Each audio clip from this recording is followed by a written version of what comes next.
स्थापकाय च धर्मस्य सर्वधर्मस्वरूपिणे अवतार वरिष्ठाय श्रीरामकृष्णाय ते नमः। সত্যের সন্ধানে এর আগের পর্বে আমরা আলোচনা করছিলাম দেহ, মন ও আহারের গুণাগুণ সম্পর্কে। এই পর্বে তার উপর আরও বিস্তারিত আলোচনা করব। প্রত্যেকটি আহারের গুণাগুণের ওপর যেখানে জীবের মনোজগতের উপর তার এত প্রভাব হয়, তখন অবশ্যই মনে রাখা উচিত সত্য এটাই যে খাবার তোমার চেতনার বিকাশের পথ রুদ্ধ করে, সেই খাবার সতত পরিত্যাজ্য করা দরকার। আগে দুই পর্বের বিশ্লেষণে বলেছি খাবারের গুণাগুণ ও তার মনোজগতের উপর প্রভাব কিরূপ হয়। এখন প্রত্যেকটি কর্মের সাথে আমাদের যেহেতু কর্মফল ভোগ করতে হয়, সেটা ভালো বা খারাপ যে কোনো, সেখানে মনে রাখতে হবে যে খাবারের দরুন আমাদের শরীর ও মনোজগতের ক্ষতি সাধন হয়, সেই প্রকার খাবার গ্রহণ করার অর্থ তৎস্বরূপ কর্মফল ভোগ করা। আর যে খাবার তোমায় শুধু শরীর ভালো রাখে তাই নয়, তোমার মনোজগৎকে এক চেতন জগতের অস্তিত্বকে জানান দিতে সাহায্য করে, সেখানে তৎস্বরূপ শুভ কর্মফল প্রদান হয়। আর সর্বধর্মের ঊর্ধ্বে এটাই সত্য। মনে রাখবে, যোগী মহাপুরুষগণ অনেক তপস্যা, অনেক কঠোর নিয়মের মধ্যে থেকে যে সত্যকে জানতে পেরেছেন, তাই হলো ভারতীয় বৈদান্তিক সত্য। যদি তোমার গুরু প্রদত্ত দীক্ষা হয়ে থাকে, তবে অবশ্যই গুরু নির্দেশিত পথে তোমার চলা উচিত। কিন্তু তা সত্ত্বেও কিছু জিনিস থাকে, সবাই সবসময় সঠিক সময়ে বলেন না। তাই কিছু সত্য যা সকল মতভেদের ঊর্ধ্বে বা ইউনিভার্সাল ট্রুথ, সেগুলি নিজে অনুধাবন করলে জীবনে মনোজগৎকে নিয়ন্ত্রণ করার প্রক্রিয়াও সহজ হয়। জগৎমাতা সারদা মা বলেছেন, তাই যাদের গুরুদীক্ষা হয়ে গেছে তাদের কখনোই আদ্যশ্রাদ্ধের বাড়ির অন্ন খেতে নেই, একমাত্র আপন বাড়ির কেউ না হলে। কারণ কি জানো? ওই শ্রাদ্ধ বাড়ির যে কোনো সকল খাবার যেই তৈরি হয়, তার মধ্যে মৃত ব্যক্তির আত্মার সূক্ষ্ম সত্তা বিরাজ করে। আমি আগেই বলেছি, অনেক আগের একটি জন্মান্তরের পর্বে আমরা পঞ্চেন্দ্রিয়ের দিয়ে যে দেখতে পাই না, তার বাইরে অনেক ঘটনা ঘটে চলে সূক্ষ্মাকারে, যা আমাদের বাহ্যিক চেতনার বাইরে। এবার বলতে পারো, শ্রাদ্ধ বাড়ি আমাদের যে খাওয়ানোর প্রথা প্রচলন আছে, সেটি কিসের জন্য? কারণ কি শুধুমাত্র মৃত ব্যক্তির আত্মার শান্তি কামনা করতে? কখনোই না। জেনে রাখবে, শ্রাদ্ধ বাড়ির খাওয়ানো হয় সেই মৃত ব্যক্তি সেই জন্মের কর্মের দরুন যে কর্মফল লাভ করেছে, তার সেই কর্মের ফল কিছুটা হ্রাস করতে। আমি আগেই বলেছি, মৃত ব্যক্তির আত্মা কখনোই দেহ ছেড়ে দেবার পর সাথে সাথে পরজন্মের জন্য মুক্তি পায় না, যতক্ষণ না তার কর্মফল অনেকাংশে ভোগ হচ্ছে। তাই সেই আত্মার অবস্থান সর্ব অবস্থায় সেখানে বিরাজ করে, আর তার কর্মফলের সূক্ষ্ম শক্তি খাবারের মাধ্যমে তোমার দেহে প্রবেশ করে। আর এখানেই ক্ষতি হতে পারে তোমারও। হ্যাঁ, এখন অনেকেই বলতে পারে এসব বিশ্বাস করি না। এখন এইসব বিশ্বাস অবিশ্বাস ব্যক্তির নিজের স্বাধীন ইচ্ছা। ওই যে মহাপুরুষগণ তাদের কষ্টার্জিত তপস্যার ফল তারা মানুষের সামনে কিছু জানান, যাতে সকলের মঙ্গল হয়, বা সেই জন্ম জন্মান্তরের কর্মের ফল থেকে মুক্তি লাভ করে। এবার মানা বা না মানা সবটাই সেই ব্যক্তির ওপর।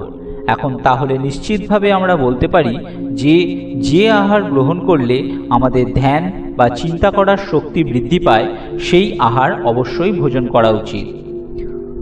হতে পারে সেখানে শারীরিক শক্তি বজায় রাখতে তোমাকে রাজসিক খাবার কিছু গ্রহণ করতে হলো, তখন অবশ্যই গ্রহণ করবে।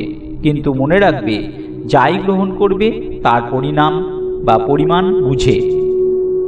সতত একটা কথা মনে রেখো, প্রয়োজনে যা কিছু অতিরিক্ত, সেই সব কিছুই আমাদের কাছে বিষ, সেটা শারীরিক হোক বা মানসিক।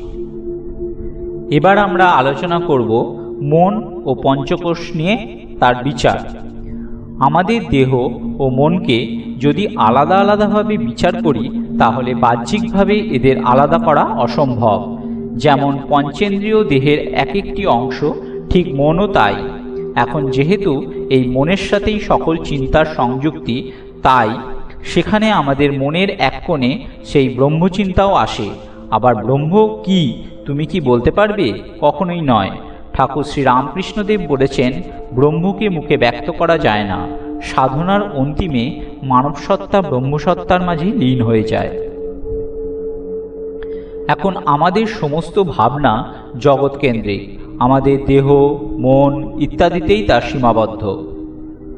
অতএব হঠাৎ করে আমাদের মতো সাধারণ অধিকারীদের চরমতত্ত্ব কিছুতেই বোধগম্য হবে না। তাই আমাদের পরিচিত বস্তু থেকেই তৈত্তিরীয় উপনিষদে ব্রহ্মবিদ্যা শিক্ষাদান শুরু হয়। জগৎগুরু শঙ্করাচার্য তার ভাষ্যে একে বলেছেন শাখা চন্দ্র নিদর্শন, অর্থাৎ আকাশে চাঁদ কোথায়, ওই যে গাছের শাখাটি দেখা যাচ্ছে তার ওপরে। বাস্তবিক পক্ষে চাঁদ এবং গাছের শাখা বহু দূরবর্তী সম্পূর্ণ ভিন্ন ভিন্ন বস্তু, যাদের নিজেদের মধ্যে কোনো সম্পর্ক নেই, কিন্তু তবু গাছের শাখাটি দিয়ে চাঁদ নির্দেশ করা যায়, কারণ এক্ষেত্রে সেটি আমাদের নাগালের মধ্যেই উপস্থিত। আপাতভাবে কি দেখা যায়? যত কিছু জীব আছে তারা সকলেই অন্ন থেকে জাত, অন্যের দ্বারা জীবিত থাকে। এর ফল হল দৃশ্যমান শরীর বা স্থূল শরীর। তলোয়ারের যেমন খাপ থাকে, যাকে কোষ বলা হয়, তেমনি আমাদের প্রকৃত স্বরূপের এ হলো সবচেয়ে বাইরের কোষ। এই দৃশ্যমান শরীরকে বলা হয় অন্নময় কোষ। আমাদের স্থূল শরীর থেকে সূক্ষ্ম কি অনুভূত হয়? একে বলা হয় প্রাণময় কোষ। আমাদের যাবতীয় জৈবিক কার্য প্রাণের দ্বারা নিয়ন্ত্রিত হয়, যেমন নিঃশ্বাস প্রশ্বাস, পরিপাক্রিয়া ইত্যাদি সবই প্রাণময় কোষের কার্যস্বরূপ। এই দিয়ে আমাদের স্থূল শরীর ব্যাপ্ত হয়ে আছে, তাই প্রাণময় কোষকে অন্নময় কোষের থেকে সূক্ষ্ম বলা চলে। এর থেকে সূক্ষ্ম কি অনুভূত হয়, যা দিয়ে এই প্রাণময় কোষও পূর্ণ হয়ে আছে? তা হলো মন, যা আমাদের প্রকৃত স্বরূপের আর এক আবরণ। একে মনোময় কোষ বলে। মন হলো সংকল্প ও বিকল্পাত্মক, অর্থাৎ যখন একজন ব্যক্তি একটি নির্দিষ্ট বস্তুকে নিশ্চিতভাবে নির্ধারণ করতে পারে না, বা যখন সে নির্ধারণ করতে পারে না যে সে একটা নির্দিষ্ট কাজ করবে কিনা, তখন মন কাজ করে। এই মন দিয়েই তৈরি হয় মনোময় কোষ, যা প্রাণময় কোষের থেকেও সূক্ষ্মতর। এর থেকে সূক্ষ্মতর কি? তা হলো বিজ্ঞানময় কোষ। এটি বুদ্ধি দ্বারা নির্মিত। নিশ্চয়ান্তিকা অন্তঃকরণ বৃত্তি হলো বুদ্ধি, অর্থাৎ অন্তঃকরণে যে কাজ নিশ্চিত করে কিছু ঠিক করে তাই হলো বুদ্ধি। বিজ্ঞানের অত্যাশ্চর্য আবিষ্কার থেকে শুরু করে যে কোনো মহৎ সৃষ্টির সূত্রপাত এই কোষেই। এর থেকে সূক্ষ্মতর কোষ আর মাত্র একটি আছে, সেটা হলো আনন্দময় কোষ, যেখানে মন বুদ্ধির ক্রিয়া স্তব্ধ হয়ে যায়, কিন্তু অজ্ঞান বীজ রয়ে যায়। সুষুপ্তির সেই আনন্দময় অনুভূতি দিয়েই এই কোষ নির্মিত। এই আনন্দময় কোষ সবচেয়ে সূক্ষ্ম কোষ, কারণ তা প্রকৃত স্বরূপের সবচেয়ে নিকটে, কিন্তু এটিও প্রকৃত স্বরূপ নয়। তৈত্তিরীয় উপনিষদে এখানে হঠাৎ করে বর্ণনা বন্ধ করে দেয়, কারণ এরপর আর কিছু ভাষায় বর্ণনা করা যায় না। শুধু এটুকু বলে ব্রহ্মপুচ্ছং প্রতিষ্ঠা, অর্থাৎ এই সমস্ত কোষই নিজের প্রকৃত স্বরূপে ব্রহ্মে ভিত্তি করেই প্রতিষ্ঠিত। এই পঞ্চকোষ বিচার করে এই দেখানো হলো যে ব্রহ্ম সকল কোষেরই আভ্যন্তরীণ কারণ এবং অধিষ্ঠান। আমাদের স্থূল শরীর বা অন্নময় কোষের কার্য প্রাণময় বা ক্রিয়াবিশিষ্ট কোষ ছাড়া অসম্ভব। আবার সেই প্রাণ বা ক্রিয়া চালিত হয় মনোময় কোষ বা অনিশ্চয়ন্তিকা জ্ঞান শক্তি দিয়ে। ওই মনও আবার চালিত হয় নিশ্চয়ন্তিকা জ্ঞান শক্তি বুদ্ধি বা বিজ্ঞানময় কোষ দিয়ে। আর বুদ্ধি আনন্দের সন্ধানে চলে, কারণ যাবতীয় বুদ্ধিবৃত্তির কারণ ভোক্তার আনন্দ। তাই বুদ্ধি বস্তুত চালিত হয় আনন্দময় কোষ দিয়ে, আর এই আনন্দময় কোষ প্রতিষ্ঠিত ব্রহ্মে। তাই এখন বিচার করে আমরা যে দেহগত কোষসমূহের সন্ধান পেলাম, সেই সকল কিছুই যেহেতু দেহগত, মনোগত বা সাধারণ জ্ঞানসীমার বাইরে, তাই এই সকল কোষের ক্রিয়াকলাপ জানতে হলে চাই সাধনা। আর সাধক জন্ম থেকে জন্মান্তরে এই সাধনা স্তর অতিক্রম করেই ব্রহ্ম মাঝে লীন হন, যেখান থেকে তাকে আর ফিরে আসতে হয় না। এখন একটি জিনিস মনে রাখো, আমরা কোনো কিছু বাহ্যিকভাবে বুঝতে না পারলেও সকল কিছুরই কিন্তু এই দেহ ঘিরে তার ক্রিয়াকলাপ করে চলে, আর যার অভিব্যক্তির প্রকাশ প্রতি মুহূর্তে প্রতিদিন এই শরীর ও মনের এক এক অভিব্যক্তির ফল।